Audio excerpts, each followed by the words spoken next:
අපි අද කතා කරන්නේ කොහොමද A level ළමෙක් කොහොමද A level වලට නිවැරදි ආකාරව සූදානම් වෙන්නේ කියලා. එහිදී මම පළවෙනියටම කතා කරන්නේ A level වලට යන ළමෙක් නම් අනිවාර්යෙන් නිවැරදි ආකාරව පන්ති 3ක් තෝරගන්න ඕනේ. ඒකට හේතුව තමයි අපි පන්ති ගොඩකට ගියොත් එහෙම අපිට ඒ සඳහා යන කාල සීමාව වැඩි වෙනවා.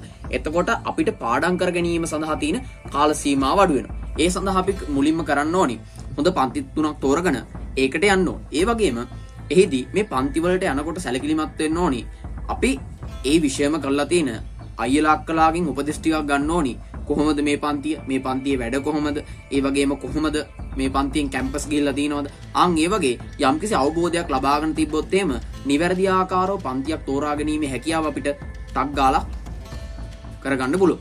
ඒ වගේම සාමාන්‍යයෙන් මේ පන්තියකට යනකොට අපි යාළුවෝ ආශ්‍රය කරන්න ඕනි. මේ යාළුවෝ ආශ්‍රය කරනකොට සාමාන්‍යයෙන් අපි මුලින්ම කරන්න ඕන දෙයක් තමයි අපිට වඩා දැවෙන අවශ්‍යතාවක් තියෙන යාළුවෝ තෝරගන්න ඕනේ. ඒකට හේතුව තමයි අපිට යම්කිසි මොකක් හරි වැඩක් කර ඉන්නකොට අපිට ඒක බැරි වෙනවා නම් අපිට අපේ ගාව ඉන්න යාළුවා කියනවා ඕක පස්සේ කරමු කියනවා නම් එහෙම නෙවෙයි අපි තෝරගන්න ඕනි. අපි තෝරගන්න ඕනි නෑ ඕක අපි අද ඉවර කරමු. ඒ වගේ මානසිකත්වයක් තියෙන යාළුවෝ තෝරගන්න පුළුවන් නම් අපිට මේක තව ටිකක් හොඳට කරගැනීමේ හැකියාවක් තියෙනවා.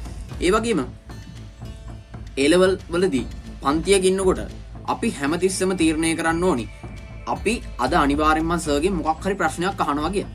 එතකොට මේ ප්‍රශ්නයක් අහනකොට අනිවාර්යෙන් අපි ඒ පන්තිය පිළිබඳව නිවැරදි අවබෝධයකින් ඉන්නවා. ඒකට හේතුව තමයි ඇයි අපිට පන්තිය ඉවරලා යනකොට සර්ගෙන් ප්‍රශ්නයක් අහන්න තියෙනවා. ඒ කියන්නේ අපි පන්තිය තුල අනිවාර්යෙන් මොන හරි දෙයක් අහගෙන ඉන්නවා.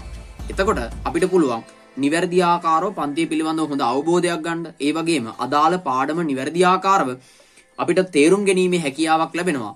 අපි මේ විදියට පන්තිය අහගෙන හිටියොත් එහෙම. ඒ වගේම පන්තියේදී ඇතිවන මොන හරි ප්‍රශ්න තියෙනවා නම් ඒවා පන්තියෙන් එළියට යන්න කලින් ඒ සර්ත් එක්ක කතා කරලා ඒවා විසඳගත්තොත් එහෙම තවත් අපිට වැදගත් වෙනවා.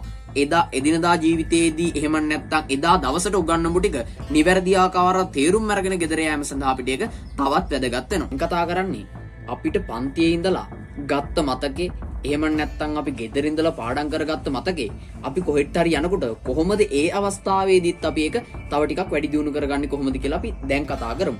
අපිට පුළුවන් නම් අපි පන්ති අරලා ගෙදර එනකොට අපි බස් එකේ නම් එන්නේ අපිට පුළුවන් තනියම ඒ කියන්නේ යාළුවෝ ගොඩක් මැදට යන්නේ නැතුව අපිට පුළුවන් නම් තනියම එන ගමන් අපිට ඒ කියලා දුන්න ටික නැවත මතක් කර ගෙදර එන්න පුළුවන් නම් අපිට ඒ ලබාගත් දැනුම එහෙම නැත්නම් ඒ මතකය තව ටිකක් වැඩි කර ගැනීම සඳහා ඒක හේතුවක් වෙනවා. ඔයාට පුළුවන් නම් ඊට පස්සේ කලින් දවසේ මොන හරි ඔයාට පාඩම් කරන්න දෙයක් තිබ්බනම් ඒ දේ පාඩම් කරලා ඉවර වෙලා ඔයාට පුළුවන් නම් අද දවසේ තියෙන මොන හරි දෙයක් පාඩම් කරන්න පටන් ගන්න ඔයාට පුළුවන් අර මතකේ තව ටිකක් වැඩි දියුණු කරගැනීමේ හැකියාවක් තියෙනවා. මේ පාඩම් කරන්න පටන් ගන්නකොට සැලකිලිමත් වෙන්න ඕනේ දෙයක් තමයි අපිට මොන හරි තියරි වැනි දේවල් බලා ගන්න තියෙන හැකියාව වැඩි නම් එහෙම නැත්නම් තියරි ගොඩක් අපිට බලා ගන්න තියෙනවා නම් අපිට පුළුවන් ඒක කලින්ම මේ තියරි ටික බලලා ඒ ටික මතක තියාගන්න පුළුවන්.